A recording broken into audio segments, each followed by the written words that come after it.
Bu şam sonuna qədər mənimlə birlikdə aralıqsız dərs oxuyun. Getdik. Sizcə bu şam aralıqsız neçə saat yandı? Rəylərdə yazmağı unutmayın. Gəncə videomuza. Əlbəttə ki, ilk başda TikTok'un azizliyinə uğradım.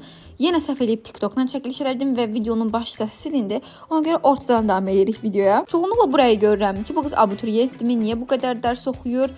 Uşaqlar, mən IELTS hazırlaşıram. Ola bilər ki, IELTS sizin üçün çox rahat bir imtahandır. Ola bilər ki, bəlkə də siz Britishsiz, belə İngilis diliniz çox yüksəkdir, IELTS-ə simçika kimi çitləyirsiniz. Hər kəs də elə olmaya bilmir. Məsələn, mən də elə deyil. Ona görə də çox hazırlaşıram ki, heç olmasa 6-5 ya da 10-un üstü bir bal ala bilim. Əgər siz də planlama, verimli dərs oxuma, ingilis dili öyrənmək, xaricdə təhsillə maraqlanırsınızsa, hesabımı izləməyi unutmayın, çünki bunlarla bağlı çox gözəl içəriklər paylaşıram. Bu şam əridi bitdi. Vallah bu şamla birlikdə mən də əridim bitdim. 7 saat dərs oxumuş adamsan, bu qədər saatım sənə koydu deyə bilərsiniz də.